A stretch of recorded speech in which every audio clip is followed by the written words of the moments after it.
this is it. Beautiful. Hello, Ollie. Hello. Hello, Charles. Hello. It's been a busy week for all of us, I'd say. Yeah. But we're here again. Is this episode 16 now, isn't it? Yeah. Episode 16. Week 16, technically. It's mad to think we've been doing this for 16 weeks now. His mum still buys his trousers. 16. So today's episode is Timothée Chalamet. We've done an actors before. We did Florence Pugh. We thought, why not do a Timothée Chalamet one? Kind of a man of the moment at the moment, would you say, in terms of, I say upcoming actors. He's been in some of the biggest films already.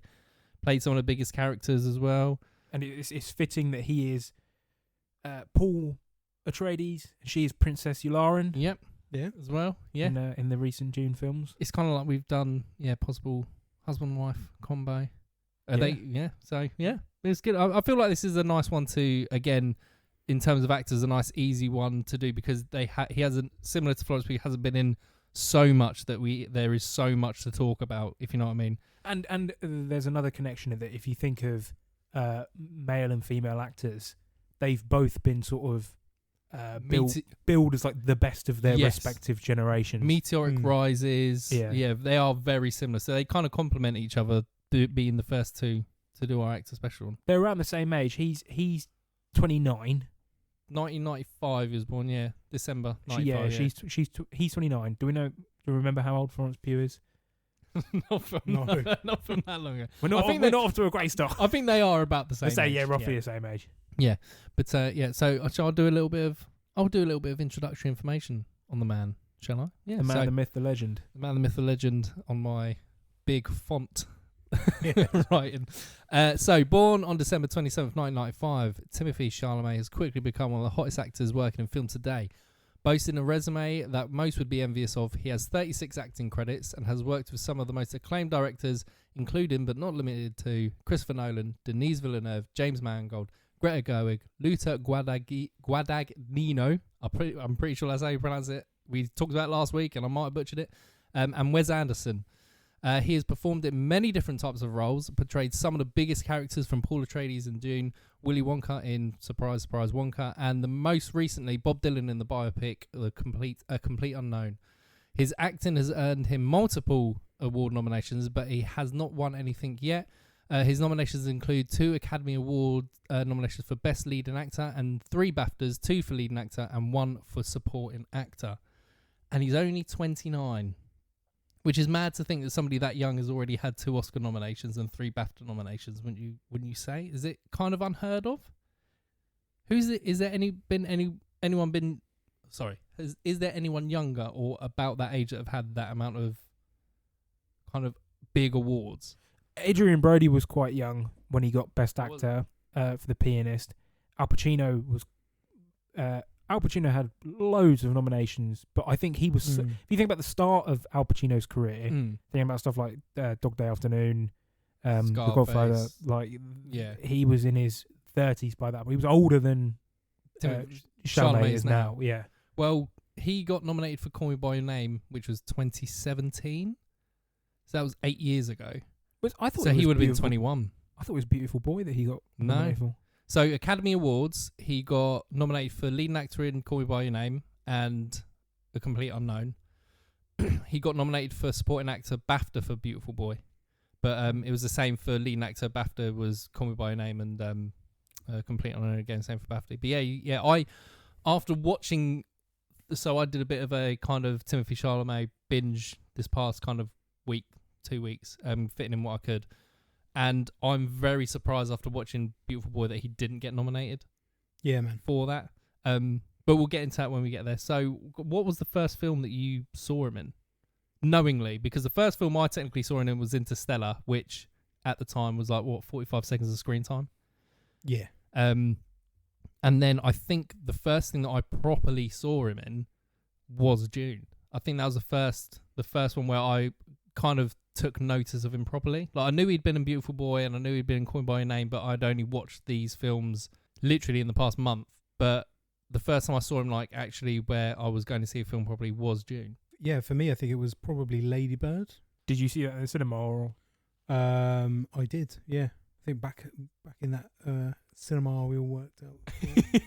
What about you, Ollie? I think it was Hostiles. Oh, okay. Yeah. The Western with Christian Bale. I can't remember what year that came out.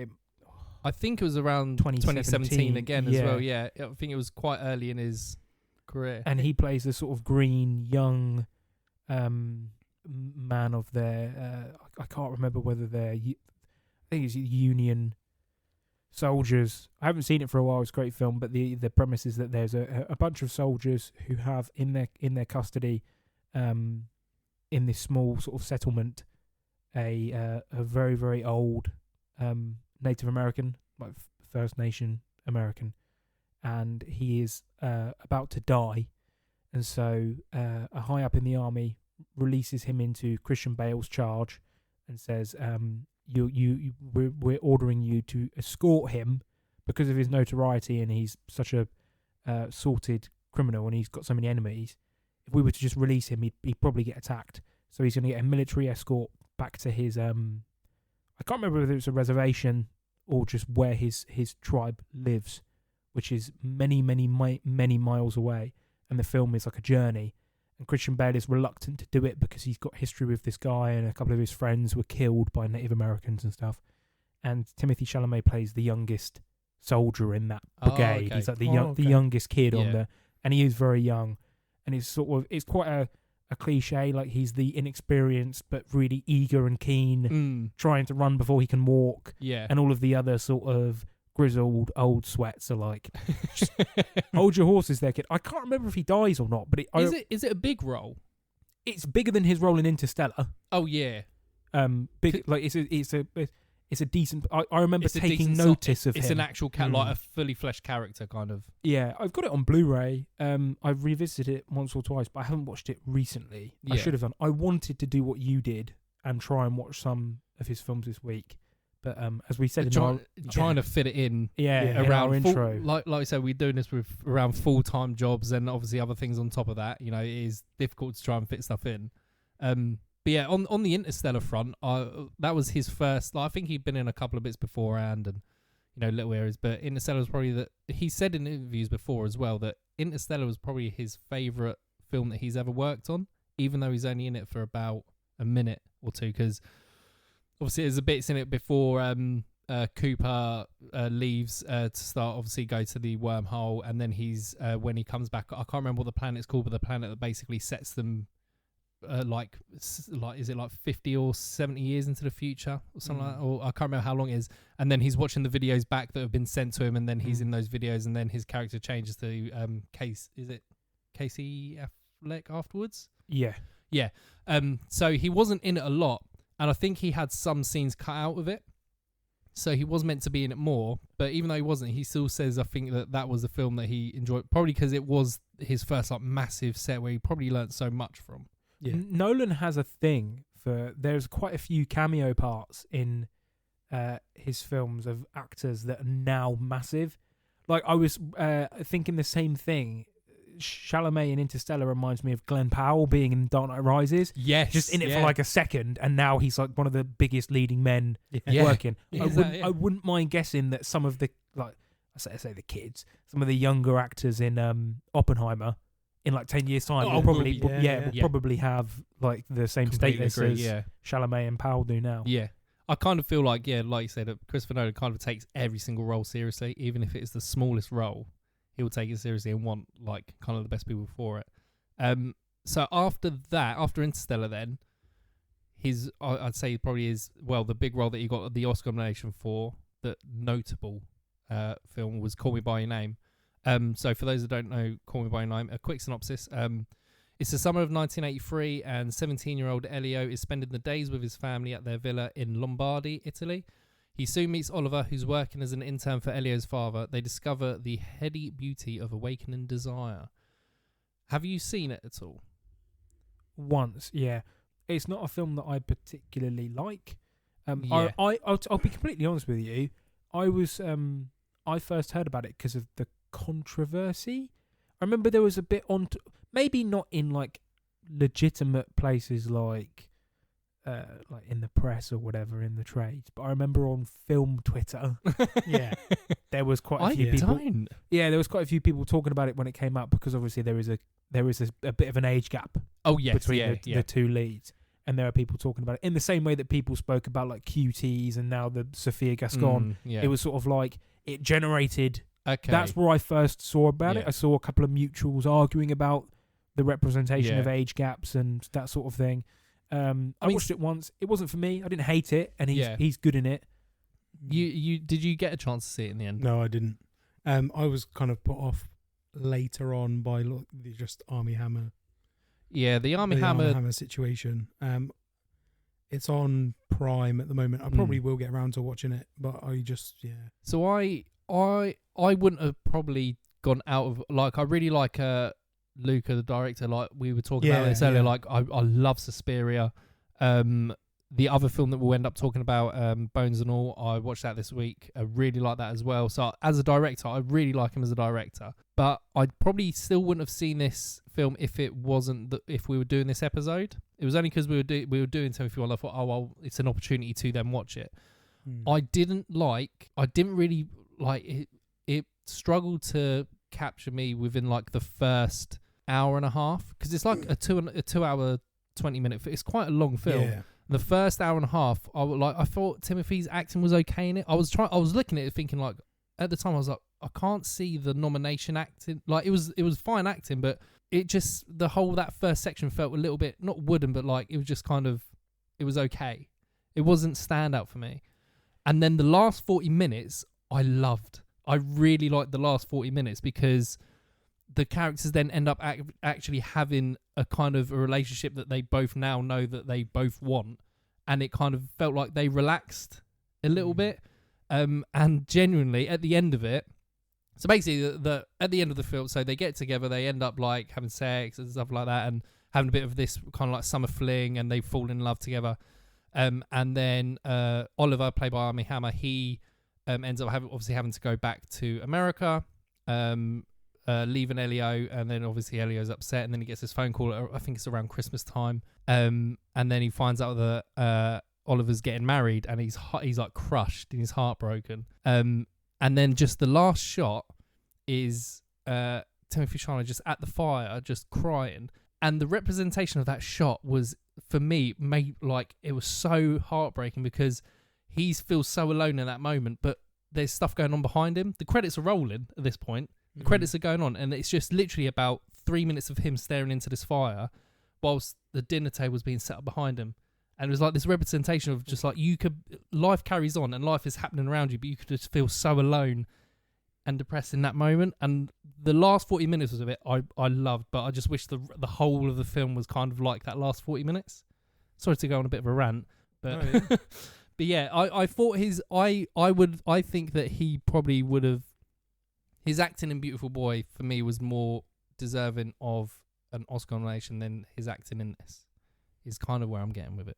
Fair. From what you remember, do you kind of agree? Yeah, no, I had the same sort of thought process, and I was like completely speculating. I thought, and I know this makes sense because obviously as the film goes on, their romance blossoms. But I thought their chemistry together as actors improved as the film went on. Yes, yeah. So I was thinking completely. Maybe they actually filmed it chronologically, and as they in real life develop more. Yeah. But I could be completely wrong because not many productions do that. It's I don't know. But what I will say is like the type of roles that he's gone for, and I don't know whether he sought them out or whether he's had like an agent that sought them out for him or he's been offered them. I don't know.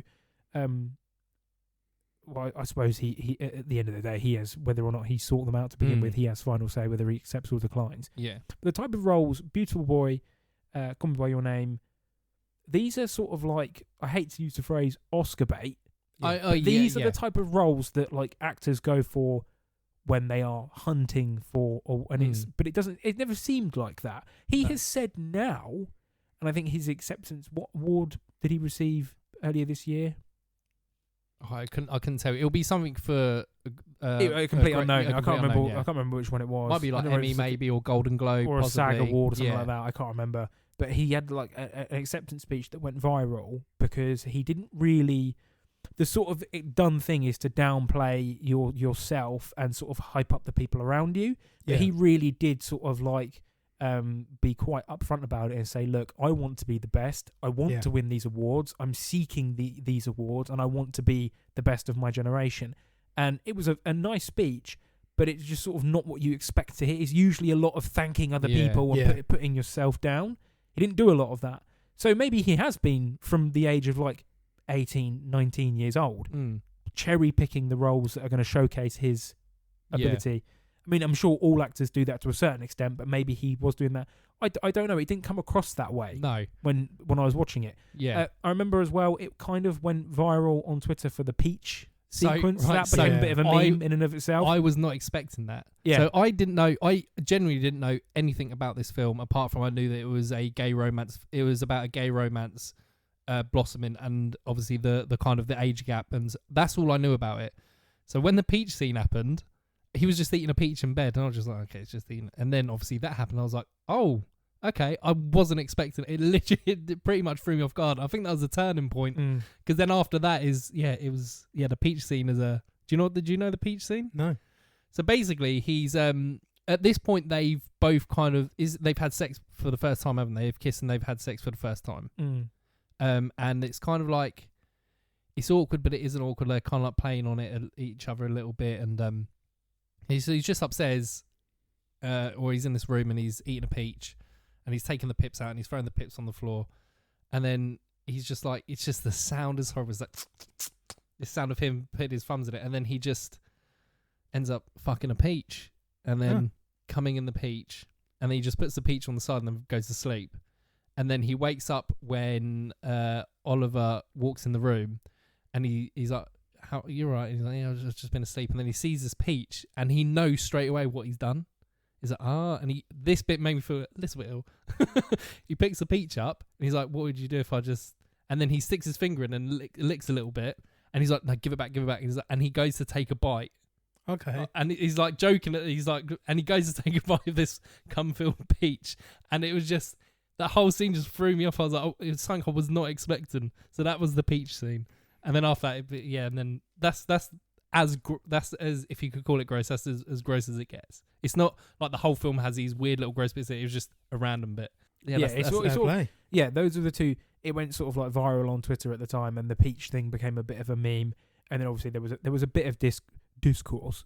I always say it like that because I hate that word. But there was a bit of discourse on film Twitter and other spaces about the age gap. Certain people saying whether or not it sort of like endorses predatory relationships or whatever. Is it age gap in terms of the actors' actual ages, or or the characters? I can't remember, and even if I could, I don't think I'm nowhere near qualified enough to weigh in on it, and I don't particularly want to either. Because as I said, I'm going to copy you. It's a fine film. It's not one that I've ever been compelled to rewatch. I'm not compelled to rewatch it either, to be honest. After watching it, I do feel like you should. I say this every time. I feel like every film should be watched at least once, so you can get your own opinion. You might find something that you don't like, but it's not one I'm gonna. I haven't. Sorry, you said earlier you were going through your thoughts on the film, and you said fine actor. It reminded, and I just said it again. It reminds me of. Do you know what I'm about to say? There's a sequence in Family Guy that has gone viral on Twitter over the last year, and Seth MacFarlane acknowledged it, I think last month, where the Griffins are all about to die. They're in a flood, and they're literally gasping for air. It's their last moment, and Peter goes, "Since we're all gonna die, I think I should share this with you all. I do not care for The Godfather." and they all go, "What?" And he goes, "I do not care for don't like it." And they're like, but it's the perfect movie.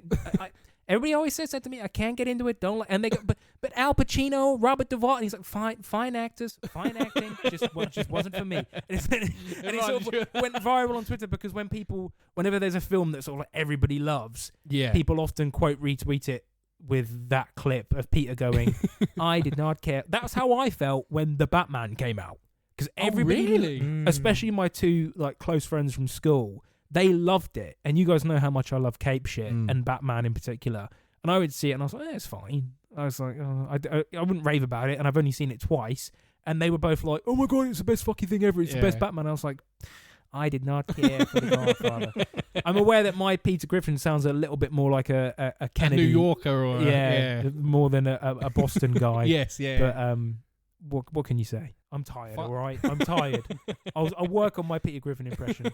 In your spare time. Yeah.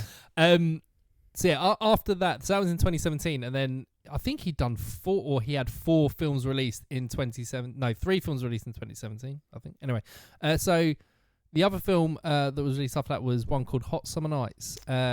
So synopsis quickly. In 1991, a sheltered teenage boy comes out of age during a wild summer he spends on Cape Cod, getting rich from selling pot to gangsters, falling in love for the first time partying, and eventually realising that he is now in over his head. Now, I haven't seen this film. Neither have I. But Charlie has. Could you just give us a little kind of...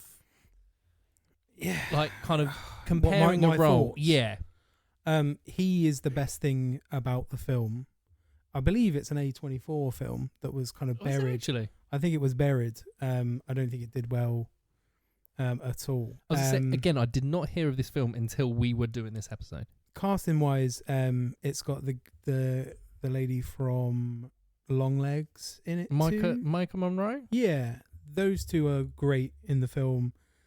Other parts of it, it's just a bit of a washy story about like a coming of age. You've seen maybe 100 of them. You know, the gangster who is supposed to be like the big bad isn't believable as someone who is a big bad, and it just kind of it fell flat for me. But yeah, he was great. Is it kind of a similar role to something he's played before? Is it a little bit different? It excited me because it's not something. I mean, at the start he's quite. You said it in the sort of bit that you did that he's quite a sheltered boy. But I wanted to see more of when he turns into this like big gangster. Oh, okay. You want to see him push it further a little bit. Yeah, and it just doesn't go anywhere with it. You know, they're found out because he wants to kind of make more money and push, kind of, I suppose.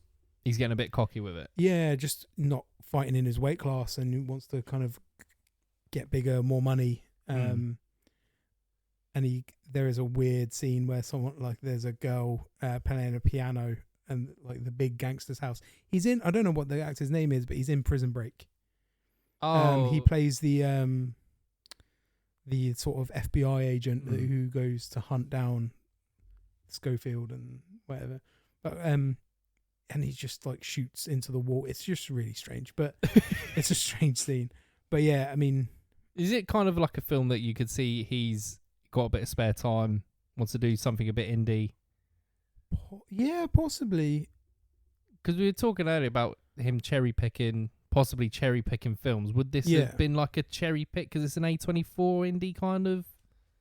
Yeah, possibly. I think they expected it to do better than it did. Yeah. But yeah. I want to sort of like. Sorry I'm not trying to gloss over your summation of that film, Charlie, and I will get around to it at some point, because I always feel like a bit of a hack when we do actor discussions or director discussions and I haven't seen a particular film. Like I listened back to, and I don't really listen back to our stuff that much, if at all. I listened back to our Martin McDonagh one, and I'm ashamed to say that obviously I hadn't seen like 50% or more of his filmography.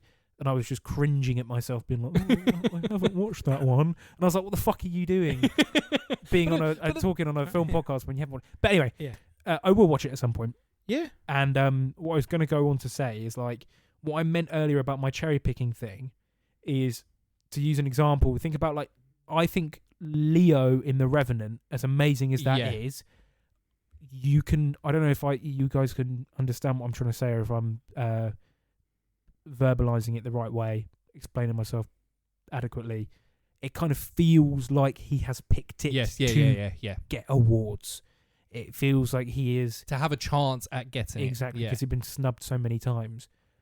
That type of physically demanding or sort of out there role, or roles that are like particularly emotionally distressing, which he has done, like Chalamet had done quite a lot by the time he was like even younger than I am, and I'm not even 25 yet. But if it was another actor doing it, it might come across, you might be able to feel in the same way you did with Leo in The Revenant that he was picking that or doing that to try and get awards out of it. It didn't come across that way for me when I watched Call Me By Your Name. Yeah. Or Beautiful Boy. It didn't come across that way. And I know I contradicted myself by then talking about his acceptance speech. So maybe now he is going up, or maybe that was his plan all along. But maybe it is a little bit because those films are, if you think about it, they are really early in his career. Yeah. So it probably, at that time, you would just see him as just an actor because he's young as well. You just see him as a young actor, like just plying his trade, making his way into the film world. It's just that the roles that he got were really meaty roles. Again, I remember him getting nominated for Call Me By Your Name, and didn't, like you said, didn't have that feeling of, shallowness or anything. Yeah, exactly that. It does kind of feel he is kind of in the Leonardo DiCaprio kind of situations where Leo was so young when he started and became such a big household name when he started.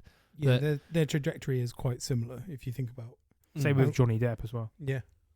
My sort of thoughts are, when are we going to get a role like The Departed for Leo? Where we start to see, with the next film we're going to talk about is Lady Bird, where he plays pretty much the same character as he plays in a lot, the kind of quiet boy who is plodding along. We're jumping the gun here, but I think that is I think Dune was that for him. Because I think that Dune was the film where, and I am a film bro and I love a lot of film bro movies, but Dune was the one where a lot of film bros that I know, that was the role where they sort of like sat up and were like, oh, actually I was wrong about him, like he's actually really, really good, and like, yeah. See what I mean? Yeah. I think the Paul Atreides part might be that jumping point now. Obviously, it's a completely different film to The Departed or whatever, but you see what I mean. Just quickly, so because again, I haven't seen. Have you two seen? You've seen Lady Bird. You've seen Lady Bird. Do you know I have it? I've not seen it. See, I've not seen it either. So this is kind of Charlie's section now. This is Charlie's hour. Yeah, I mean, I don't remember much of it because I think I was dragged there, but it's not one of his main roles, is it? No, it's just sort of like a love interest. So just quick synopsis. I got all the synopses. So a fiercely independent teenager tries to make her own way in the world while wanting to go out of her hometown of Sacramento, California, and to get away from her complicated mother and recently unemployed father. So Saoirse Ronan is the lead in that one, isn't it? Yeah, it's very much it's a Saoirse Ronan film. All your attention should be on that. I don't really remember what he just. Yeah, as I said, he just plays kind of a love interest and kind of fades into the background of that.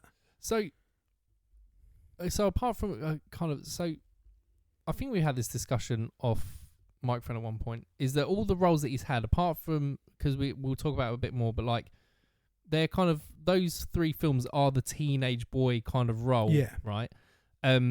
Even Beautiful Boy is also a teenage role or a young adult role.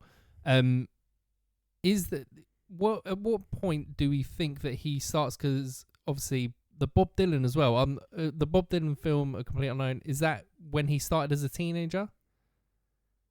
Or is it because I really know nothing about Bob Dylan? Right. So, you meet Bob Dylan in his 20s. Yeah. But I think the Paul Atreides part on like a meta level is like it's perfect for him because it's a transitional. Yes. You meet Paul Atreides at the beginning of the novel as literally a boy, a young prince or a duke. Or the son of Duke Leto, isn't it? I'm not in any way familiar beyond the films with the Dune mythology. Yeah. I've seen the David Lynch version, and I've actually seen a really shitty TV movie from the early 2000s, The Children of Dune, with James McAvoy, where he plays Leto Atreides the second, the son, and I've actually seen that twice for some bizarre reason. Have you seen that more than you have the David Lynch one? Anyway, I'm going off on one. You meet Paul as a child, and he's going through the Gom Jabbar and the sort of the training to become a Bene Gesserit and everything. And then by the time you leave him at the end of the first book, he is a man, isn't he? He's assumed his father's role, and he's the Lisan al-Gaib and whatever. And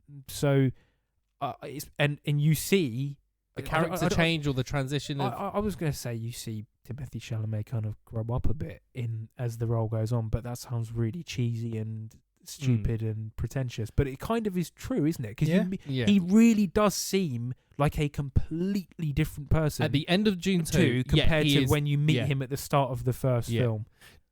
My point, the point I'm trying to make is, do you think he's kind of limited by his age and kind of like his appearance for the kind of roles that he can get at the moment? Because obviously he's only what, 20? How old did we say? 29. I don't. He's only 29. So do you think he's limited? No, I think he's an absolutely fantastic, diverse.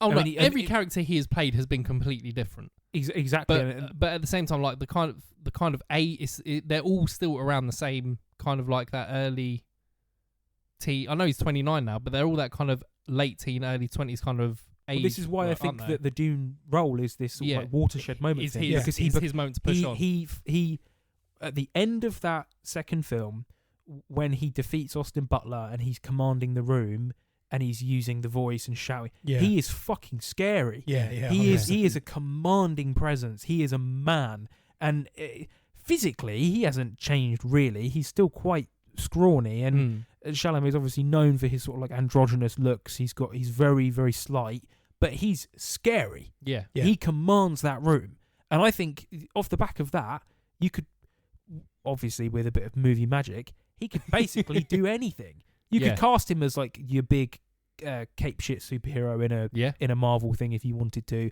or he could go on and play like a more of an action orientated role. But like, I'm really looking forward. One of the things that, like, we'll get onto it, but like that's one of the things that I'm hoping to see from him next is something in the more kind of command and action role.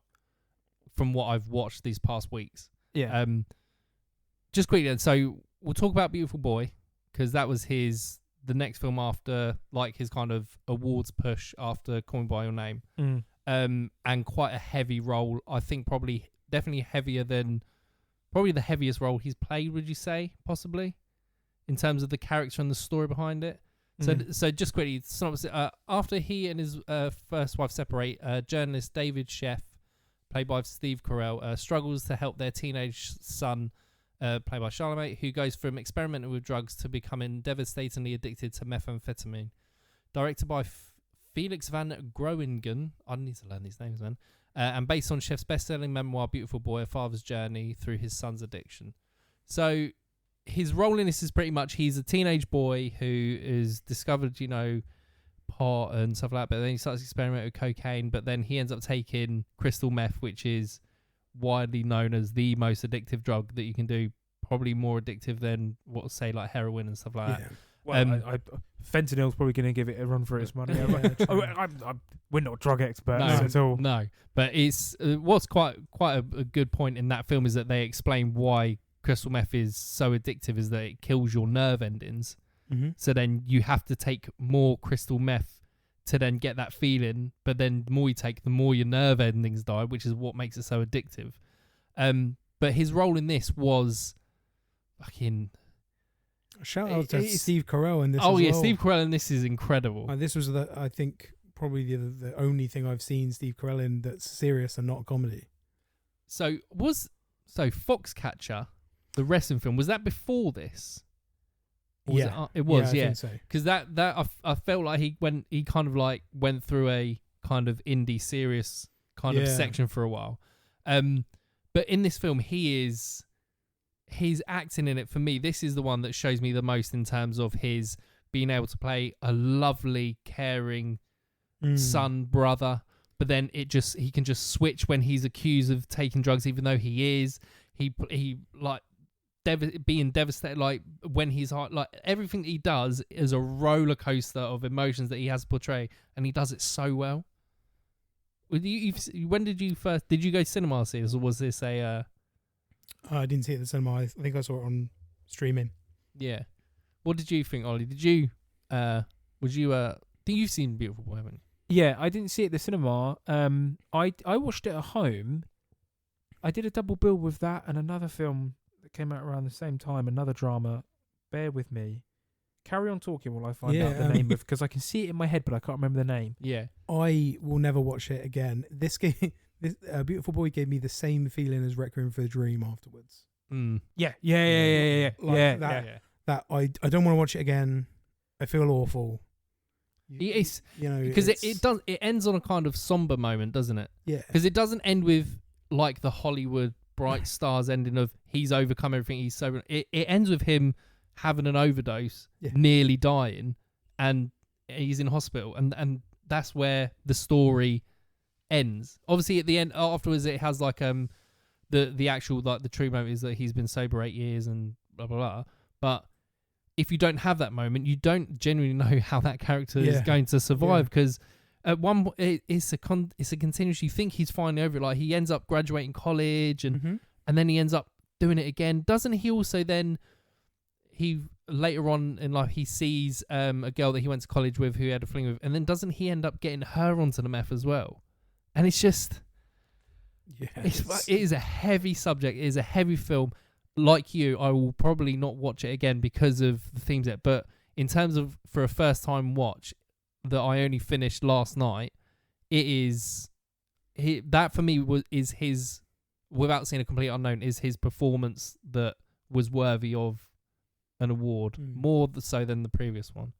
I remember what film I watched it with. I had a friend who gave me a big stack of DVDs during COVID because they were doing, like you guys have done, a bit of a clear out, and they gave me a big stack, and a couple of the films that were in there that I can remember off the top of my head were Lady Bird, Wild Rose, Little Women, which we're going to talk about, Aretha Franklin, Amazing Grace, for some reason, The Upside with Kevin Hart and Bryan Cranston, and Beautiful Boy. And so I watched The Upside. I'd seen it at the cinema with friends. There's quite a gag of us that went, I'm pretty sure. I'd already seen it. And then I watched Beautiful Boy for the first time, which was a DVD as a part of this stack. And I've never watched it again. I don't have it on Blu-ray. They're all on DVD.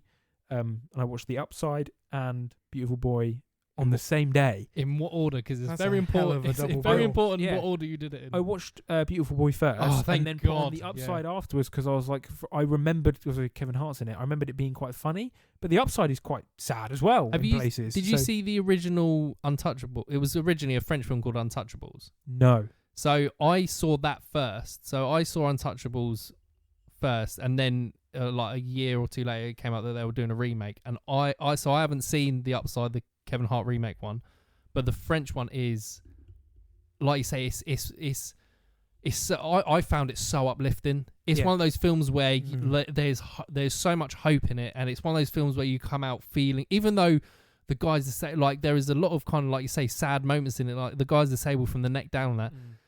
There is so much hope from that film that it makes you feel. It's one of the very few films that makes you feel so good afterwards. Yeah. That's why I watched it afterwards. So watching that film is. I'm so glad that you watched that after watching Beautiful Boy, because if you go from Upside to Beautiful Boy, it's a completely different evening setter. I'm so sorry. I just yawned. And I've turned my because today we're sat in close proximity to each other. I'm worried that my headset is going to get picked up on your guys' level, so I turned my output down. And I can't hear myself. So if my yawn got picked up on the headphones, I didn't. I'm really sorry. Right, so let's move on to then. So the next film after Beautiful Boy I'm not too sure if you two have seen it, is The King. Did either of you two see The King? I went to watch it yesterday. Yeah.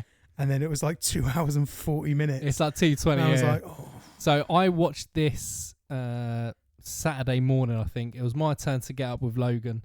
So so we sat and we watched it together. Obviously, after he's had his bottle, he wasn't interested. He was just walking around and stuff like that. But so I watched it. I remember it coming out or being advertised on Netflix from 2019. So I remember it being a thing. Yes, back then. I remember the advertisements for it. It's a Netflix exclusive. Right? Netflix exclusive. It's pretty big push, wasn't it? Yeah. So I wanted to watch it when it first came out, and I just never got around to it. And then just in the plethora of shit that is on Netflix, it just kind of went down. Is Florence Pugh in it? No. Why? It's not Florence Pugh. It is Lily Rose Depp's in it. Isn't one of the Afflecks in it? No, Joel Edgerton. That's it. Yeah. So I didn't realise Joel Edgerton wrote and produced this as well, or he was one of the co-writers for this film. Yeah. So just a quick synopsis. So, Hal, played by Timothée Chalamet, wayward prince and reluctant heir to the English throne, has turned his back on royal life and is living among people. But when his tyrannical father dies, Hal is crowned King Henry V and is forced to embrace the life he had previously tried to escape. Now the young king must navigate the palace politics, chaos and war his father left behind, and emotional strings of his past life, including a relationship with his closest friend and mentor, the aging alcoholic knight John Falstaff, played by Joel Edgerton. Now, I loved this film. Oh, shit. Yeah, so I knew I wanted to watch it ages ago, and then I was just like, and then again it went away. And me and we're quite big fans of the old medieval knights and kind of films, You're not a massive fan, are you, Ollie? Not massively, no. But I really do recommend watching this. 2 hours 20 may seem like quite a long time, but for what happens in it and the way his character develops and the way he acts throughout this film is so good. So it basically starts off with him being, like he says, like kind of he's the son. Well, he has a brother, so it's these two sons and then the king. The king's dying, but Hal doesn't want anything to do with it. He doesn't want to be a king. He doesn't want to have anything to do with the throne, the successor, or anything like that. So it begins with him being this kind of like drunk and living with the people and stuff like that. He doesn't live in the palace. He lives in a house just in the town. And he's like this drunk with John Falstaff. They're kind of like the kind of gaggle of friends and stuff like that. He gets called up to speak to his father because he's dying. He wants him to take over, but he says no. So it goes to his younger brother. His younger brother then there's this battle about to happen between the younger brother and somebody who used to be a knight for the king. And Hal doesn't want his younger brother to fight because he thinks he's going to die. So Hal ends up having the fight for him and then ends up killing him. And then his brother gets all pissy about it. And then he ends up going off to Wales, I think it is. And his brother ends up dying. And then his father dies. So he has to take over the mantle of being king. So then he goes from being this drunk kind of doesn't care, lavish kind of guy to being this king. And the switch in acting from being this kind of solid, needs to be like kind of like army ready and stuff like that. In this film, I can see where he gets his fighting abilities for Dune. His like sword work and stuff like that, the way he fights in it is really good. So then he ends up and just like all the politics, like trying to play the King of France, like they send an assassin to kill him. So he's got all this it's kind of like a weird courtroom drama in some places where they're like trying to talk about how tactics and stuff like that. And then they end up going to France and basically trying to invade France and go to the king and basically say, you have to bow to me kind of thing. Robert Pattinson plays the King of France's son. He is fucking good at. He's only in it for about a collective time, maybe about 15 minutes, not even that. But he plays like this French, this person who's leading the army of the French, and he's like the son of the French king, and he's fucking horrible but funny in it. Like he's really good. So. And even Joel Edgerton in it is really good as well. Like he is very close to being as good as Timothée Chalamet in it. Like his role in this is really good. I would definitely recommend watching it. You can see so much from where he's got his like acting and all that stuff for the Dune role as well in it. Like it could easily translate, but it is definitely, I feel like one of those films that isn't. It's kind of like it was probably talked about a lot in its time, and now it's just kind of not really talked about at all in terms of his filmography, and I think it should still be up there for me personally. You've sold it to me. Likewise, honestly, for like if you're not a fan of like medieval knights and that, it's not just that. Like there are battle scenes in it, and there's a battle scene, so basically the last big battle scene, which you can see where I think when did the Battle of the Bastards in Game of Thrones happen? Because if that happened after this was released, then you can see kind of like there are similarities in terms of the fighting and like the whole crowds. Like the fight scenes in it are really good. The battle scenes are really good. But yeah, I'd highly recommend it. Definitely. Sold. Good. Kind of. I'm hoping it's like a bone tomahawk for you too. That's what I'm hoping. But that's very hard to beat.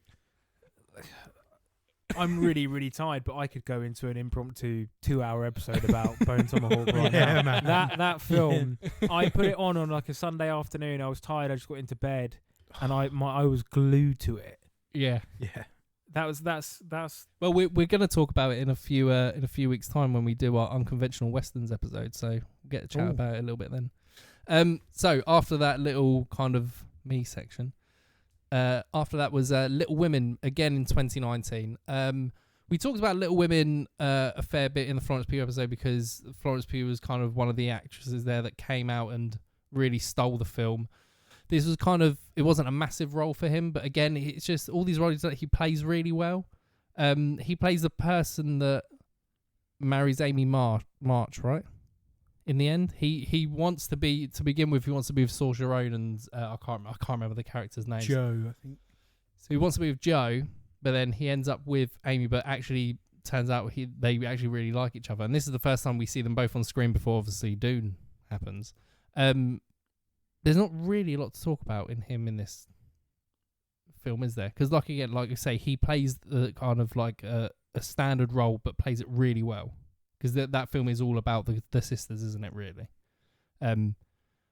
So we'll quickly move on then. I was going to say, only because we've spoken about it before, so I think if you want more of our thoughts, I can't even remember what we said about it, but... we talked about it. Go listen to our Florence Pugh episode.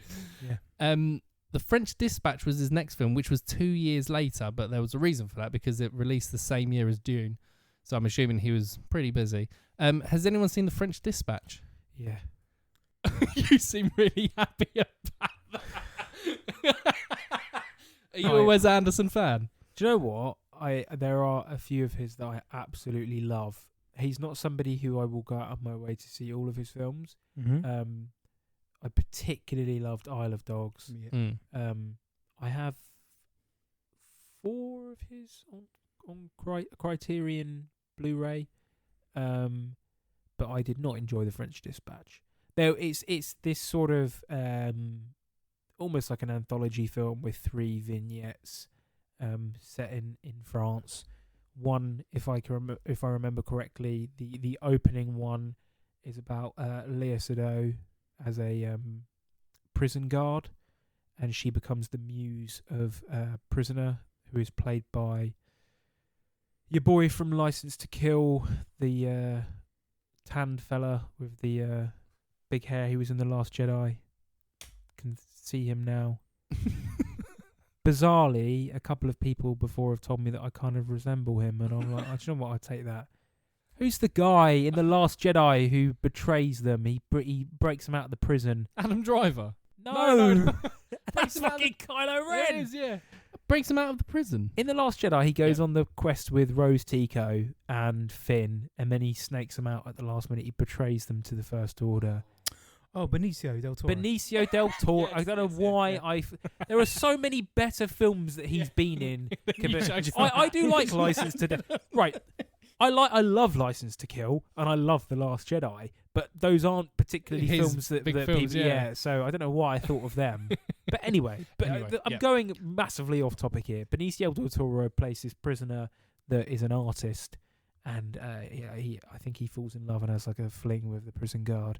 The middle vignette has got Toni Collette in it with Timothée Chalamet, and that's the one that he's in. And the third one, I can't remember if there's 3 of, and it's bookended by sequences in this newspaper, the French Dispatch, their head offices.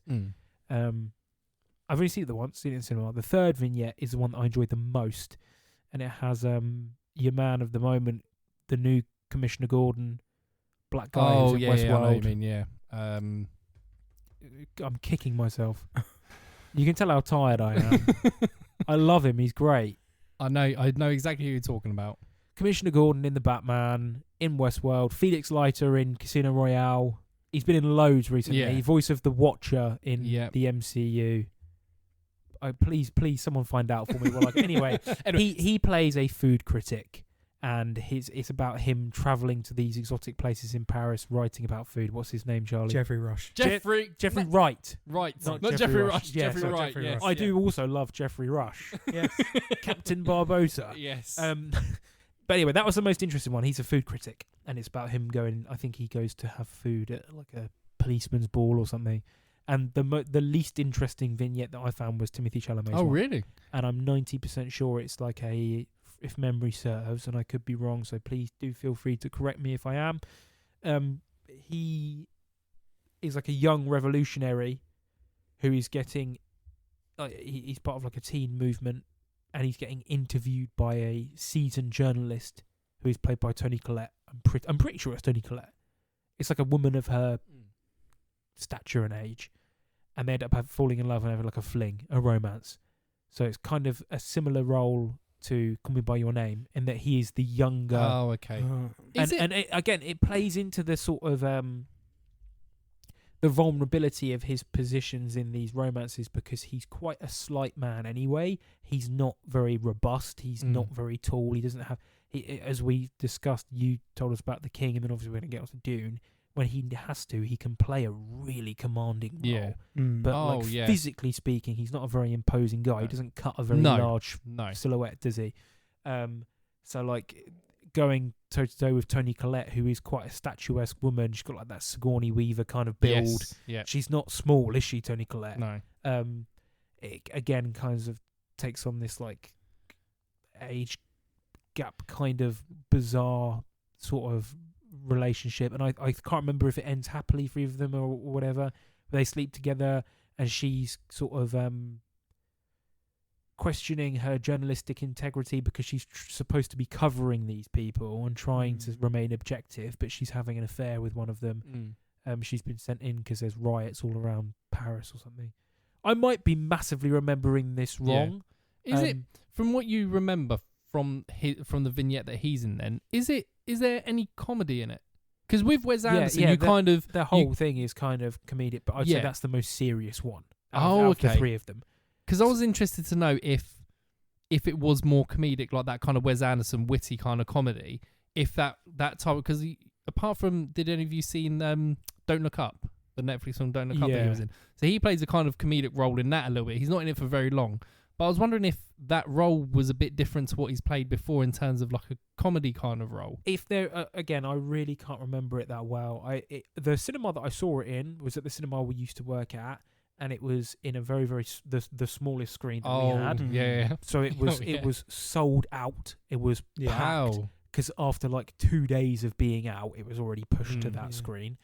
And I saw it with a friend, and I didn't massively enjoy it. I explained it really poorly. It's a film about a newspaper, and it's telling 3 stories from that newspaper. The first one is an art piece about, and they are talking. You get to see this artist working in prison, and his muse is a prison guard. The second is a political piece, and Toni Collette is a journalist who is interviewing a teenage revolutionary. And the third one is like a food and culture piece. And that was the one that I found the most interesting, because I was like, that's actually really... Jeffrey Wright plays it really well. They all are kind of funny, but at the same time they're serious because they're dealing with serious things in your typical sort of dry, monotone, Anderson, deadpan delivery. Yeah. But I haven't seen all of Wes Anderson's films, but of the ones that I have seen, it was my least favourite. Okay. You haven't seen it at all? I haven't seen it. I'm really sorry. I took ages to get through that. I'm really sorry. That's fine. No, well, let's move on to the big one then.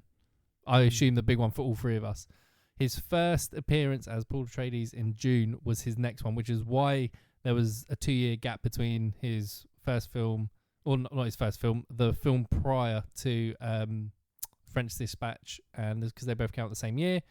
So this is where we're pretty much saying that this is where he's becoming big time now, right? So for those who don't know, and if you don't know, get to know what planet you're on. So Dune, based off of what is probably described as the greatest sci-fi novel of all time by Frank Herbert, Paul Atreides arrives on Arrakis after his father accepts the stewardess of a dangerous planet. However, chaos ensues after a betrayal as forces clash to control malign and precious resource, spice. So, would you say this is his biggest role to date, and possibly his biggest role that he will do? Yeah. I think Wonka's up there, you know. Wonka as a character is massive. This is the thing, and as amazing as Dune Part 2 was, the first one was, it didn't like break records, did it? No, it wasn't like a smash hit, yeah. and it is quite the book, the whole Dune lore is really intimidating. Yeah, and if 100%. if you aren't already into science fiction, I don't think you're going to enjoy anything Dune related. It's quite incomprehensible, It's very heavy, and idiosyncratic. And like I've seen the films twice each for all of them, and then that bizarre TV movie I've seen twice. Dune Part 2 I've actually seen 3 times because, as I said to you before we were recording, a friend and I went to see it in IMAX at a lovely cinema that's not in our town. We drove to go and see it on opening night, and we watched it and came out and we were like, that was great. That was really good. Love that. We need to see it again. My friend was like, yeah, we do. We were like, night's still young. Should we watch it now? And he was like, fuck it, why not? So that's the only time I've watched the same film in cinemas twice in the same day. And we did that. But I just wanted to, for a brief bit to say, I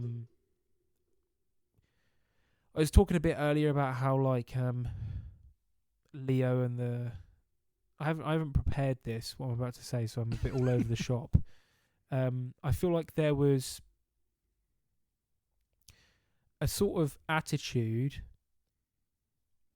and this can be applied to Leo in the 2000s, Leo in the 90s and the 2000s, and Heath Ledger as well, about these incredibly talented actors who did, for lack of a better phrase, and I'm using air quotes here, girl movies. Leo was sort of known as your pretty boy. Heath Ledger obviously did the gay film, in air quotes. And they were sort of the laughing stock among sort of lad culture.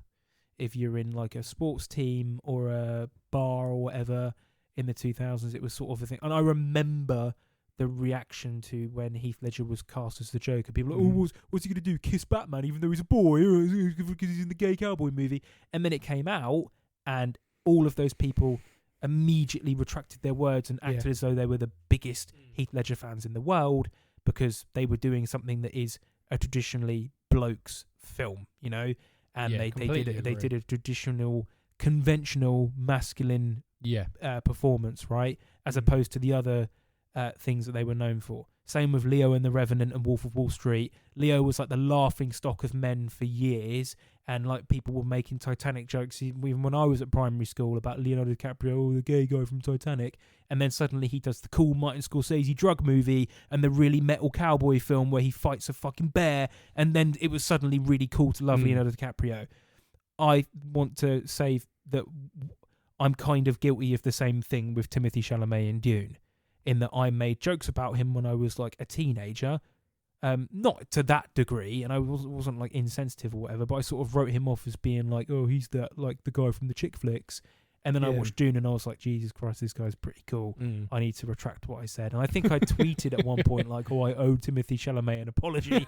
I might try and find the tweet later. But I'm guilty of it. And I think there's loads of people around the world that are guilty of the same thing. And I just wanted to acknowledge that in case there were people listening, because we've kind of glossed over some of the other films. And I don't want people to think, oh, this is just 3 white guys sat recording a podcast, and they've glossed over Little Women and the Greta Gerwig films and Lady Bird and stuff, and now they're going to sit and talk for nearly an hour about Dune because it's like the blokey sci-fi film. We won't. Do you see what I mean? Yeah, I know what you mean. I was kind of long-winded getting there, but do you... I you get the point? Yeah. We definitely have not just glossed over those films because we don't care about them. It's because 100%. We've done one. We've already talked at length about Little Women before in a previous one, and I haven't seen Lady Bird. Ollie hasn't seen Lady Bird. And I've seen it once.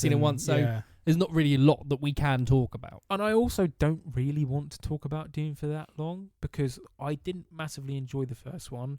I'm not a huge fan of the lore, even though I do love sci-fi. I really enjoyed the second film, but they're not even Denis Villeneuve came out to say the first one is setting everything up. The second one is where it's all action, and you could easily tell that. The first one wouldn't even be in my top 5 Denis Villeneuve films. I would put Blade Runner, Sicario, Prisoners, Dune Part 2, Enemy? No, what's the Arrival. Of course. I would put all of those above the first Dune. I kind of found myself a bit bored during the first one in the cinema.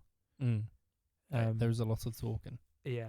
Were you going to say something? Quick? Yeah. Sorry. Going back to what you said about like when I first heard that Timothée Chalamet was going to be Paul Atreides, I think I had the same sort of feelings. Yeah. Until I think you sent me the still of him standing near the beach. Oh yeah, that great. And with like a long black coat on, and I was just like, oh yeah. He just looked the part. Yeah. I was like, oh okay, here we go. Locked in. I hope you guys don't like the sort of really ham-fisted, stupid examples that I gave with Leo and Heath Ledger.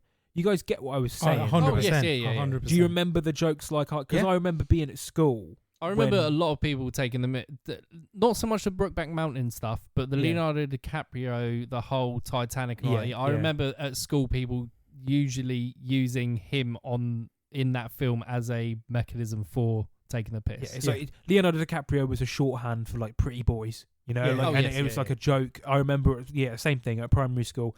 People would make jokes about Leo and Titanic, and then he suddenly did like couple of films with Scorsese and the really cool bear film. Like I do love The Revenant, and suddenly it was like every bloke ever, a bit like the whole sort of phenomena around Tommy Shelby. Like every bloke ever suddenly thought that Leo was the coolest guy ever, and I had sort of the same thing. Maybe it's because I had like a massive vested interest in Batman because I'm a huge Batman fan. But I remember people at the time saying the same sort of thing about Heath Ledger. I remember like my dad saying like, really, Heath Ledger for the Joker? I think it might have been in part because Jack Nicholson was so everybody loves Jack Nicholson as the Joker. I don't really like that particular Batman film, but those are pretty big shoes to fill, and most people at that time probably only really knew Heath Ledger from Brokeback Mountain, which people still today call the gay cowboy film. Yeah. People still refer to it as like, oh, it's the gay cowboy one. But anyway, I'm going off one. The same sort of thing. I was guilty of the same sort of thing where I was just a bit like, oh, he's the guy for the girls' films. He's the chick flick guy. He's the pretty boy, and his public image in real life, which we haven't really spoken about. He's sort of like a fashion icon. Yeah, man. Yeah. He was the only. What was the? It was a British magazine that he was the first male to be on the cover of. So it's usually a female centric. Vanity Fair or something like that. Or it might have been British Vogue. Oh, yeah. Oh, okay. I can't remember what it was. Sorry. But we had this, it's definitely a section. We had this discussion earlier, didn't we? We said about like when you look at his life outside of film, there's no controversy. Bro, he's hosted SNL twice and killed it both times. Every podcast I've ever listened to him with, I watched recently, like Theo Von talk to him. He just seems like a really nice guy. Yeah, he's like a fashion icon. I'm not particularly clued up with contemporary fashion. There are a couple of outfits that I've looked at where I've gone, I don't know if that's for me, but like, what the hell do I know? He's obviously doing something right because he broke. I can't remember what magazine it was, and I should really have it with me. But he was the first man to be on the cover of it, and he's sort of known for his mold breaking kind of combinations when it comes to putting outfits together. Yeah, as I said earlier, he's quite known, and this isn't me just sort of like describing him. I've seen quite a lot of people describe him like this, and it says it like multiple times on his Wikipedia page, which I had a glance at work today, before to sort of really lazily refresh myself.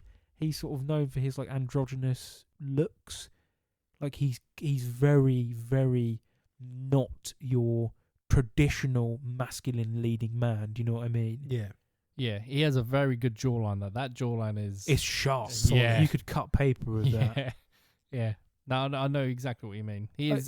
He's a unique looking person. There isn't really anybody that looks like him. Sandwiched in between Dune 1 and Dune 2 were two films. There was Bones and All, his second film with Luca Guadagnino, and Wonka. So we'll start off with Bones and All. I've seen it. You've seen it. Have you seen Bones and All, Ollie? I wanted to, but it wasn't a cinema for that. That's the thing. A lot of these great films that they don't get a lot of release time, do they? No. At all. I had Bones and All booked at the cinema, and it was cancelled by the cinema. Sad. What did that happen? That happened to me recently, and I told you guys about. I can't remember what it was, but yeah, that's a thing that is insane that it happens. At our local cinema, I think it only was in there for 2 weeks. Yeah, I don't think it was even in there for that long. I reckon it was about a week, possibly at most. Bones and All, for those that haven't watched it, it's based about a young woman who embarks on a 1,000-mile odyssey through America, where she meets a disenfranchised drifter. But all roads lead back to their terrifying pasts and to a final stand that will determine whether love can survive their otherness. It doesn't really tell you a lot about what the actual film is really about. So the film is based... I'll just go out and say it. It's basically about... It's like a weird... So it's based on cannibals, right? So, but they're not just cannibals. It's like a weird power or an extra sense they have. So they're a cannibal, and other cannibals can smell when they're called eaters in this film. So a cannibal can be smelt by another cannibal, and they can smell for miles. It's odd. That means Honestly, it's not what you think it's gonna be, and the way it's shot. Also, I was not expecting it for the way it was gonna be. So it's based off this girl basically doesn't know that she's. Well, something's happened. She can't really remember a lot that's happened, but she is born as an eater. She doesn't know what it is. We don't really know what it is at the moment. But she lives with her dad. Her mum is no longer with them. And her dad says basically you can't go out, and he locks her in her bedroom at night. Mm-hmm. But she wants to go to the sleepover, so she goes to the sleepover. They're about 8. Is she about 18 in this film? Yeah, 17. Yeah. About. And she goes to the sleepover with these girls, and everything's all fine and dandy. And they're having a chat, and she's laying on this floor with this girl, and she's like, what do you think of my nail polish? So she grabs her hand, looks at nail polish, then just puts her finger in her mouth and just pulls the skin and flesh off of her finger. Yeah. And just starts eating. And then she runs away, not banging on the door. Her dad answers the door, and her dad's like, it's kind of like, it's happened again kind of thing. We're leaving in 3 minutes. And then they leave and move to somewhere else. Like a month or two later, they're somewhere else. Then her dad leaves her a note and a tape basically saying, until you sort this out, I can't deal with it anymore. It's too much for me. And basically explain, kind of in this tape is explaining kind of what is wrong with her and things she's done in the past. She then wants to go and find her mum. So then as she's on this journey, she comes across other eaters, one of them being Mark Rylance. Now, Mark Rylance in this film as Sully is creepy, freaky, and he plays it so flipping well. Really well. So she meets these other eaters. She meets Timothée Chalamet, who is also an eater. His name is Leonid. He's got like this red curly hair, and they kind of fall in love. And then he helps her to try and track down her mum. They meet other eaters along the way, and all this other stuff happens. But they're like weird zombie vampire cannibals. It's hard to explain what kind of cannibal they are. Did it remind you of Dr. Sleep? A little bit, yes. Yeah. There was heavy sort of going to find out, that sort of vibe. Yeah, the past and all stuff like that. But the vibe is very much like that. Yeah. Especially Mark Rylance's character, Sully, is the creepiest dude, man. But again, it's one of those ones that I would definitely recommend people watch at least once. It's not over the top gore and stuff like that, but it's there are some quite visceral stuff in it, but it's not the worst, most violent film you're ever going to watch. But again, his role in this was completely different to what he's played before. Yeah. But I really liked him in it. I even like I can't remember the Taylor Russell. I think this was like one of the first films. Must have been one of the first films because I've not heard of her before. She was in Escape Room and stuff, I think. Okay, so it's the first film I've seen her in. But I thought their chemistry together was really good in it. Yeah. But the film is it's quite a watch. It's quite a watch. I would probably watch it again, to be honest. Yeah, it got quite a lot of hate online. And quite badly reviewed, but I don't know why. I don't know why it got such bad reviews on it. Because the acting in it is really good, the story's good, the chemistry again is good. It's directed by Luca. I don't know what I don't know what people didn't see in it. No. Yeah. So he goes and does Bones and All, that kind of like horror, kind of violent romance film, and then goes and does Wonka. So we said about this before. Wonka, probably one of the biggest literary characters known. Everybody knows Willy Wonka. Yeah. And I went to the cinema to see. This was a big family trip. This was like me, my wife, my mum, my dad, my nan, my sister, my brother-in-law, their kids. Like, it was a 10+ family outing, and I loved it, and I loved him in it. I was laughing. I was probably the one laughing the loudest in the cinema. I just loved him in it, and I couldn't see anybody else being able to play a young Willy Wonka. Such huge boots to fill. Yes. As well. Like, I loved it. That's what in like super screen. Did you? Yeah. No. Did it feel extra life in it? Yeah. I think the supporting cast as well. Like one of my favorite comedians, Tom Davis, is in it as like the husband and wife with Olivia Colman. Yeah. Perfect. Yeah. It's just again just another great feel good film. I saw it in Screen X. How? Oh, okay. Wait, Screen X is the extended on the extended side. Yeah, it was bizarre. The actual film itself, I quite enjoyed. Yeah. It's been a long time since I've read any Roald Dahl books. I particularly love the Gene Wilder version. Yeah. I think Gene Wilder. Again, because I haven't read the book, I can't say if this is accurate to how the Willy Wonka character appears in the children's book. But Gene Wilder puts like a real dark spin on it in places. Do you know, I could easily see the Timothée Chalamet character and Gene Wilder's character complementing each other. If you used to watch where he's full of life and everything's great, in the Wonka film, and everything is like perfect, like he's just happy, and then I could see this Gene Wilder thing kind of then him getting a bit fed up with it. I'm going to completely disagree with you. Yeah, I think that this is what I was going to come on to say. I think Gene Wilder is the island out of the three Willy Wonkas, and Timothée Chalamet feels like a younger version of the Johnny Depp Willy Wonka. I know physically they share loads of similar attributes, really sort of pale, long, dark hair. Even the coats are the same. And when they released the initial sort of stills and promotional material, I thought, is this a prequel to the Tim Burton one? Because he's basically wearing the same outfit. Like, I know Willy Wonka is known for like these purple top hat and stuff. But I was like, are they doing a prequel to the Johnny Depp one? But Johnny Depp has this real sort of like, there's a darkness to it, but it's not an intensity. Gene Wilder is scary. Yeah. When he has you lose. You're nothing. That is intense. And then the sequence on the boat, he is in places very intense, very scary. Johnny Depp has that same sort of like darkness as Willy Wonka, but it manifests in these sort of really solemn, withdrawn moments where he just sort of like stops talking. Oh, where he goes into his own little world. Like, you kind of like sort of trails off and voice gets quiet and everything. So he plays it really well, and you get the impression that this is a really reserved, like bizarre, idiosyncratic kind of old Howard Hughes that's been just sort of living in his mansion with, in his factory with these sort of weird little guys for ages. Timothée Chalamet has like a real sadness in that film, like the sequence where he says, "Oh, I can't read" and everything, and when he's like, he plays it well, and I thought I could see him one day growing into the Johnny Depp sort of reclusive, odd, quirky. Yes, because the Gene Wilder version is funny, but he's not goofy.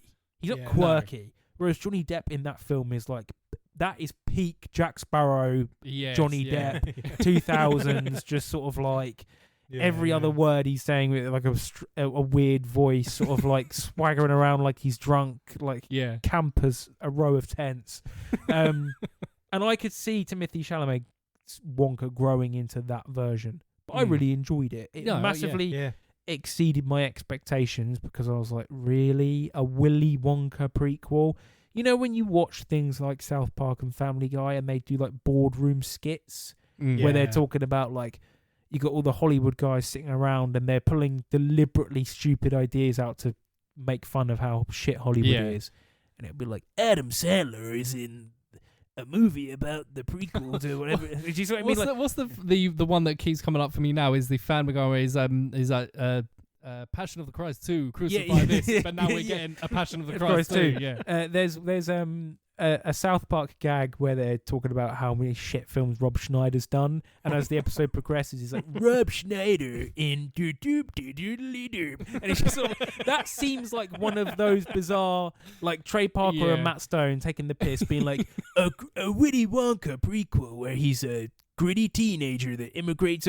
So I was like, really? A Willy Wonka prequel? That sounds so stupid and fucking useless. Who watched Willy Wonka and was like, yeah, I want to know all about this geezer before he had a factory?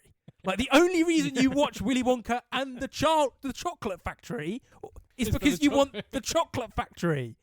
It's not just, do you see what I mean? So I was just like, I don't really want to see the story of how Willy Wonka got his chocolate factory. I was like, do you really need a prequel that explains how? I was like, however, came out at Christmas time, went to see it with friends, and we just spent a day Christmas shopping. So we done loads of Christmassy themed stuff, and we were like, fuck it, should we get another and watch a movie? Let's watch Wonka, and it really made me laugh. Good, and I really enjoyed it. Sorry, I went on a bit of a tirade there, but I remember when when they announced it, I was like, really? A Willy Wonka prequel? I didn't have that reaction in terms of, because I was looking forward to it because I wanted to see Timothée Chalamet as Wonka. Okay. I was mainly going to see him portray that character. Yeah. And I think he smashed it out of the park, to be honest. I think he did really well. The fact that he's just a multifaceted person, though, isn't he? He can do the serious acting, he can do action roles, he can sing, he can dance, he can play guitar, he can play piano, he can multiple languages. He's one of those people, the way you're just like, how can you do so much? But it's just, my whole thing is just like, it's become a cliche in and of itself to say that everything that Hollywood does now is either a prequel or a sequel. But especially with like Disney over the last few years, like exhausting the Star Wars, like mining everything they can out of Star Wars and making prequels and spin-offs and everything. I just sort of, I was like, really? Is that at the bottom of the barrel, Warner Brothers? You're making a prequel film about Willy Wonka before he gets his chocolate factory? That sounds fucking great, mate. Can't wait to see that.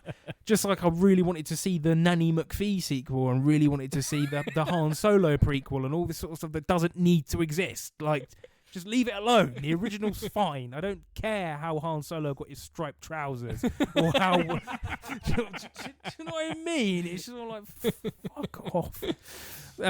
Anyway, yeah. So, but I enjoyed it. Good.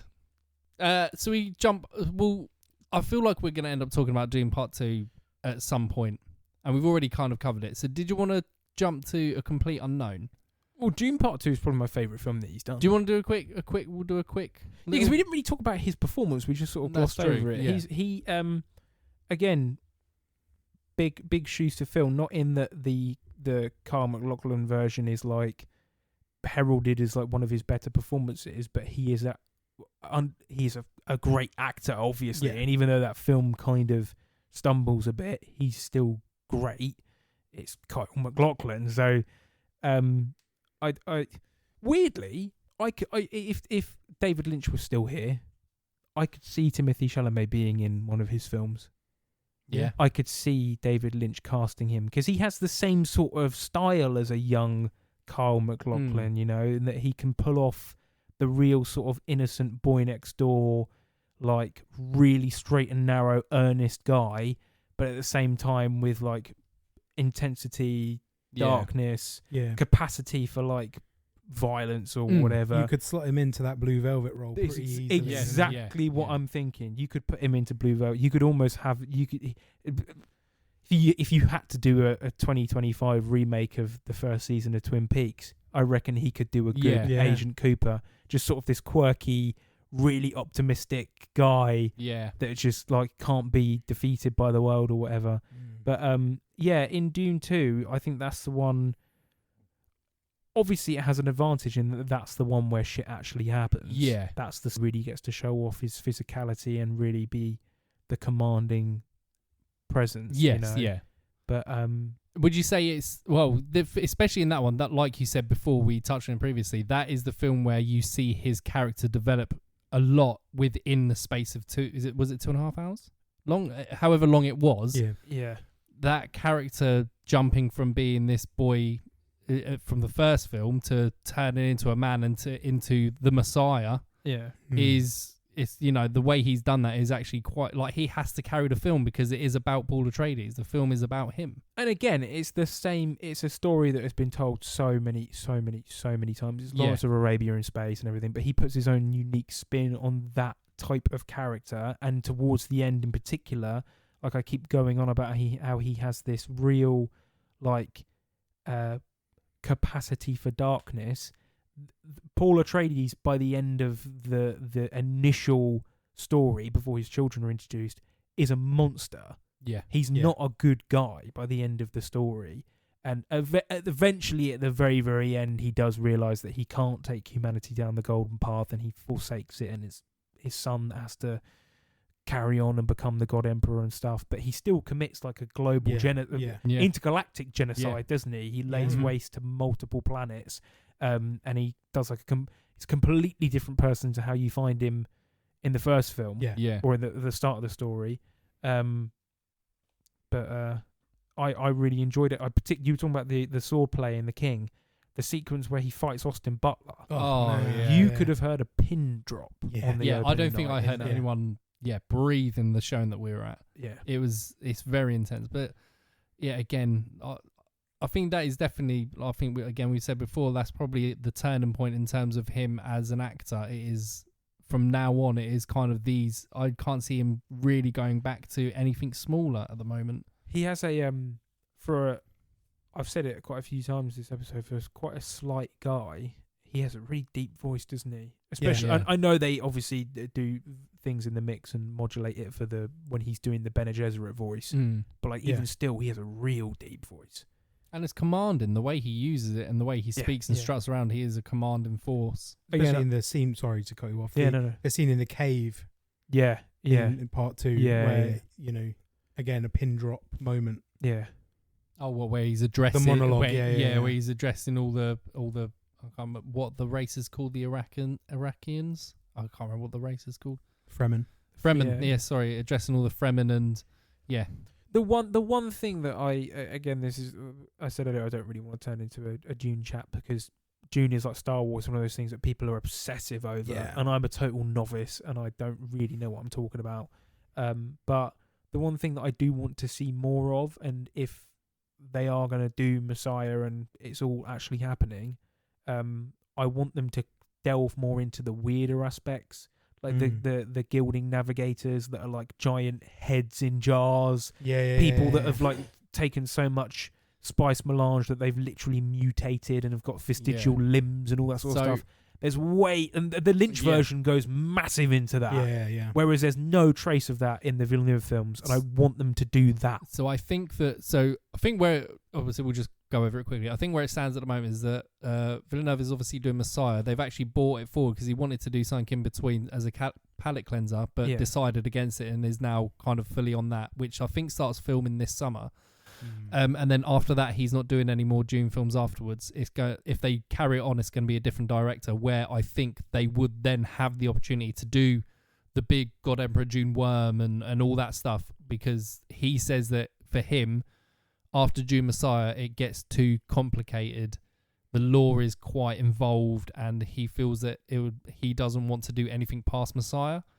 So then, because everything past Messiah is where it goes fucking batshit, I think. And I think that's where they might then have the opportunity to have a director who would go fully into the weirdness of it. Again, there's lots of weird stuff that's been cut out completely to begin with. Like, they skirted around, what's the young actress's name? I love her, not Anna Kendrick. She's got big eyes, she was in Split. Anya Taylor-Joy. Anya Taylor-Joy as the unborn sister. Like, they handled that in a way where they could kind of get around the young child that's possessed by the spirits that are still lingering inside her head. And like I said, with the spacing navigators and the spice mutations and stuff, all that stuff is in the book from the beginning, from what I know of it, and it's in the Lynch version, and it comes across very weird. You've got like a 6-year-old girl talking with the voice of like an old man or whatever, an old woman, again, people can correct me if I'm wrong because I don't know Dune that well, but they've avoided that massively, and I would like to see a bit more of that weirdness in the third film. And obviously, do you know what? I don't think they will do the Messiah and the God Emperor. Sorry, God Emperor and children. I don't think they'll do that. If they do Messiah, I think that'll be it. Yeah, I don't know. I think it's. I don't know. It's Warner Bros, isn't it?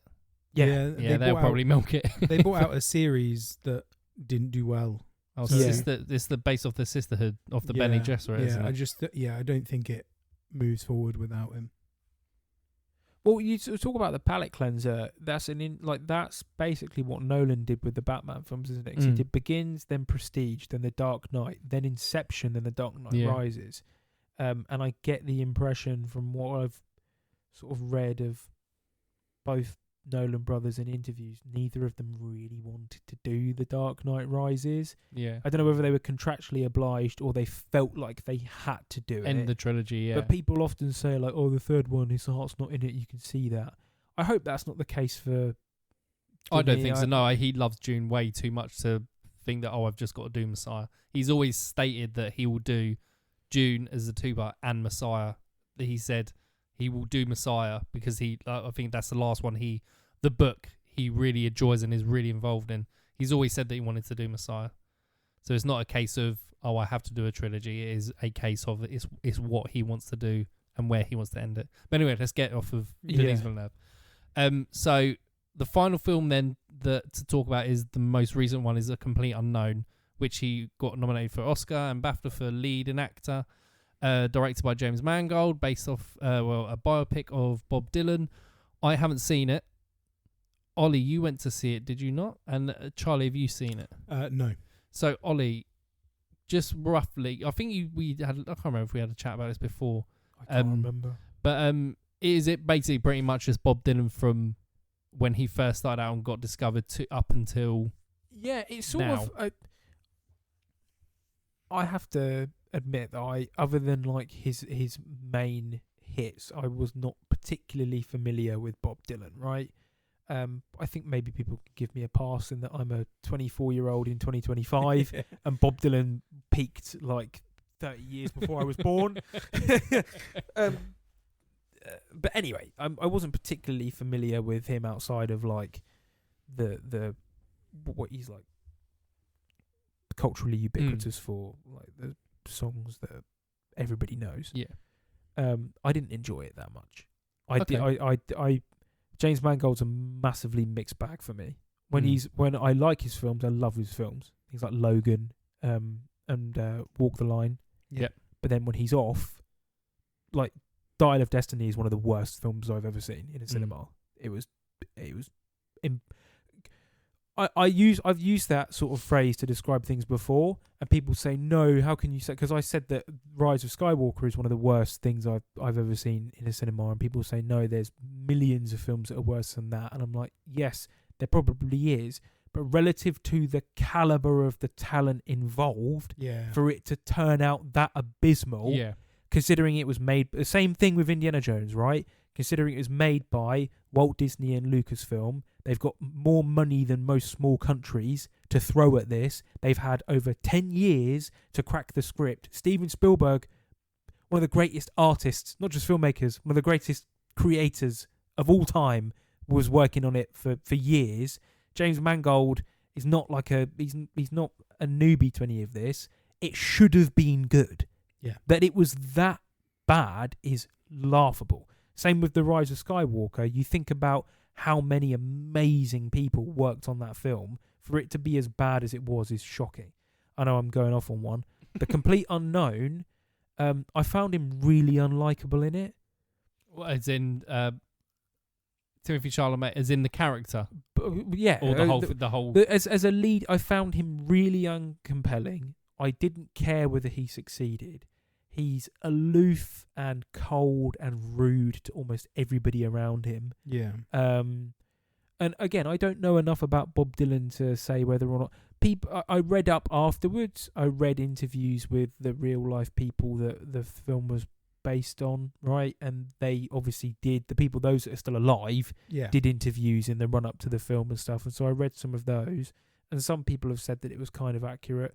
I don't know. I'm not going to pretend like I'm an expert, but I found him really rude and abrasive and combative, and I was looking at my watch the whole time. There's a handful of like nice shots in it, but it's nothing to write home about. It ends at quite a weird point, I found personally. I mean, if you're a Bob Dylan expert, then maybe you might have been sitting there thinking that's the only place that you could have ended it. It ends at this sort of folk music festival that has been going on for years, that is organised by a close friend and mentor of his, who is played by Edward Norton. The real life name escapes me, I'm really sorry. Again, if there's people listening that are massive fans, they're going to be spitting and frothing. But Ed Norton... Let me start again. Bob Dylan, you meet him when he's a young man in his 20s. He's going to New York to try and make a name for himself, and he's deliberately vague about his background, and the film doesn't really tell you where he's come from, what his parents were like. You just meet him getting off a bus in New York. He immediately strikes up a friendship with Edward Norton, who is a known folk singer who's being investigated by the House Un-American Activities Committee for sort of supposed communist connections, because it's like the Red Scare, and he's a hippie who sings folk music and everything. He takes Dylan under his wing because he's like, you've got raw talent, you're a really good lyricist and you can sing as well.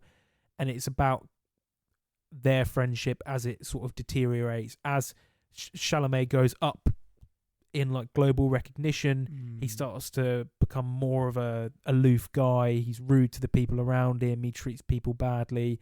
And it culminates at a concert that Edward Norton was putting on, and Bob Dylan shows up and kind of makes a bit of an arse of himself. Again, I'm not an expert, so I don't know the real life events that well, but he's told to perform a particular set of music by the people that are running this, and he's like, I'm going to do my own thing and go out there and play the music I want to play, and the crowds kick off, and that's where the movie ends.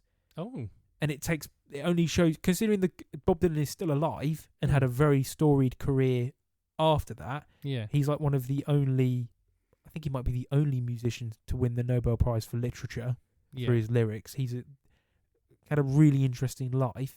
It only covered like 10 to 15 years maximum. That is odd. Like, you meet him, it doesn't really go beyond. It ends at this concert. A good comparison is how Bohemian Rhapsody ends at Live Aid. Yeah. But Freddie Mercury was unfortunately didn't live that long after that. Yeah. It's not like he's still alive today. He died, less than 2 decades later. Live Aid was 1985. Mercury was dead before the millennium. See what I mean? Whereas this film ends abruptly at an iconic performance of his, a live performance, and they recreate the set list, and he stands on stage and performs it. And I'm sure it's very accurate. I haven't seen footage of this performance or whatever. I'm sure it's very accurate, and it was well done and everything, and his performance is fine. But like, it just struck me as a bizarre place to end the film. But his performance, again, if Dylan in real life was this sort of really abrasive and aloof kind of rock star character, then fine. Yeah, but that's what I've heard. As a leading man, I was like, well, I don't care if you succeed because you're a dick. You're cheating on your girlfriend. You've been an arsehole to this mentor who's took you in and homed you and given you a start in life and basically put you on a pedestal, and you're treating him like dirt. You're not even particularly nice to the entourage of yes men that you've got around you. Why should I care whether you succeed or not? You're not a very nice person to watch. I'm not saying that like I'm against morally grey protagonists or whatever. I'm just saying I personally found him not very pleasant. In terms of like, because obviously he got nominated for this, is it because a lot of people were pushing for him to win? Like, I remember a lot of it was all about Timothée Chalamet possibly winning it. Like, there was big odds on him winning it. Is it not just obviously because it's Timothée Chalamet, but is it because of the character he's playing as well that people were trying to push it so much because it was Bob Dylan, like one of the biggest stars to come out of America? Yeah, I think so. That was the reason why it was pushed so much. Because by the sounds of it, his performance isn't anything special in it. it's certainly better than Rami Malek's Freddie Mercury. To carry on with that comparison. Yes, yeah. Not as good as Joaquin Phoenix and Walk the Line. Mm-hmm. And frustratingly, Johnny Cash has quite a few cameos in the film, but it's I'm pretty sure it's Boyd Holbrook that plays him. Yeah. Yes, it would have been the perfect opportunity to bring back Joaquin and have like a singer cinematic universe that he I don't know, compared to biopic performances are interesting because in a way it's almost like an act of caricature and impersonation, and that you're judging it by two different you're judging it by another metric of quality, in that you're measuring it against what you know of the real life person. So his performance is good, but you're also trying to think in your head, well, was the real Bob Dylan like that? Is it accurate to what he was like in real life, or is he just taken the most left field creative liberties with it and put his own spin on this real life person? I don't know, because I'm not a huge Bob Dylan expert. It wasn't.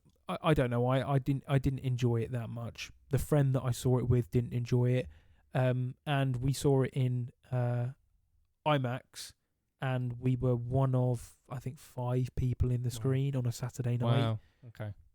So not many people in our town seem to like it either. I tell you who did like it. The real Bob Dylan, because apparently he tweeted for the first time in like 4 years, because he's quite from what I've read, quite reserved, hardly does any sort of media, and he just said that this was very accurate. Oh, nice. And he likes Timothée Chalamet and wishes him all the best for the future, and that was the tweet.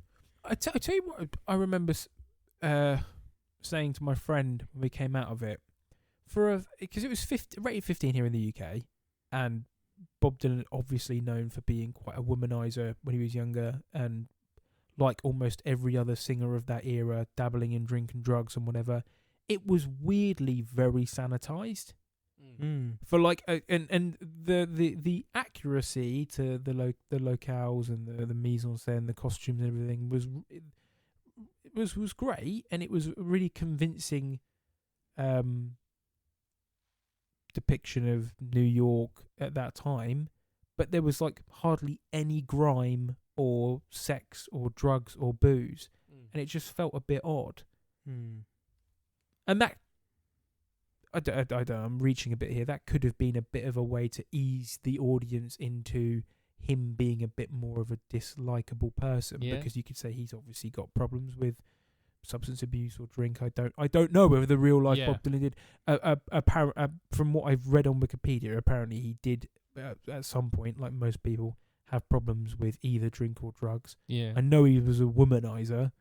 He slept with quite a few women, but it was weirdly very like clean. You wouldn't think it was a 15 rated film based on unless I'm misremembering it and it was a 12A, but either way, for a film about a musician in the 60s and 70s, you would expect at least a little bit of drink and drugs. Of course, yeah. But I don't know. Well, so that's his latest film. So just quickly, so he's got a couple of, obviously, the 2 future projects that we know about is obviously Dune Messiah. But he's also in Marty Supreme, playing a guy called Marty, a young man with a dream no one respects, and he goes to hell and back in pursuit of greatness, and it's being directed by Josh Safdie. Now, what I can't remember. We said this before. What is it? It's about table tennis. Yeah, it's about a really, really good ping pong player from New York. Oh, that's all I really know about it.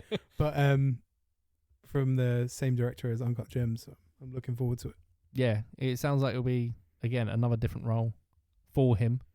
Yeah, apparently he had to wear contact lenses and glasses for this role to make his eyes look smaller. Oh, well, is it based off a real person? Yeah. So he had to make his eyes smaller. That's odd. Yeah. I don't know. I just read something about it the other day, and he was saying that it really affected his eyesight making this movie because of having to use contacts. Yeah, having to use contacts under glasses. Oh, so like really strong prescription, like really thick glasses, but then wearing contacts, so it makes your eye look like minuscule. That's weird. Yeah. Cool. Is there anything we want to add? I think we've kind of pretty much have got Timmy down. I want to apologise because I've not been on my A game today. I think it's come through. I sound really lethargic. This is probably the latest we've recorded an episode in terms of for time of it coming out, but it still will be coming out today on Friday. It does remind me. This is probably as close to listening to us live as you'll get without us being live. 100%. It reminds me of. Did you ever watch 7 Days to Air? No. Oh mate, watch 7 Days to Air. Yeah.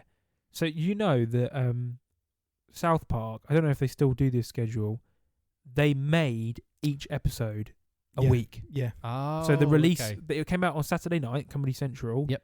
They would release the episode Saturday night and then start writing the next episode Sunday morning. Wow. And they would go from scratch because they wanted to stay on top of current affairs. Yeah. So the episodes would sometimes change like 2-3 days before it was supposed to air. And they were like running around frantically Thursday, Friday with cells because obviously the original show was like stop motion, hand cut, craft paper and stuff. They were running around putting together bits of the show like days before it was supposed to be broadcast to the nation. That's interesting. Wow. And in some instances, it was like the morning of airing. They were still working on it, which is what we're doing now. This episode is going to be released in like an hour. Might have to push it back a little bit. But yeah, I'm sorry if I've not seen my usual enthusiastic self. Do not apologise. Anything else to add then? Is Timmy done down in the books? Is he in? Yeah, what's our next episode? Our next episode is Akira. Yeah, it is. Akira is the next episode. So me and Charles watch that for the first time with the boys, and there's going to be a flipping heck. Pretty soon there's going to be a big pitch for Event Horizon. I can feel it in the air. No, I was supposed to say today is the day that Akira's. I sometimes post on our Instagram. Yes. Oh yeah. The dates. Today is because I keep a little planner in my phone. Today is the day in the film that Akira's. Not Akira. Who's the main character's name? I can't. Harry would chastise me if I was here. not Tetsuo. Oh, doesn't really matter. No. The main guy with the sick bike. Today is the day his driving license expires. Wow. So in 1983, 1984. No, the Akira. The book came out in 1983. The film was 1988, 89. Yeah, 88. In 88. They were like, we want to set it in the future, so his driving license will expire in 2025, and it's today. Crazy. Right, so just a couple of plugs. We are on Instagram at The Missing Scene Pod, on X as at Missing Scene Pod. Our letterbox are Westwood Sea, OJB, all caps, no spaces. And I'm just boring Daniel Jeeves. Listen to us on Spotify, Apple Podcasts, Amazon Music every Friday. And thank you, boys. Thank you. Thank you very much, Ollie. You can go home and have a well-deserved rest now. Thank you, everybody, for listening. And join us next week. Bye-bye.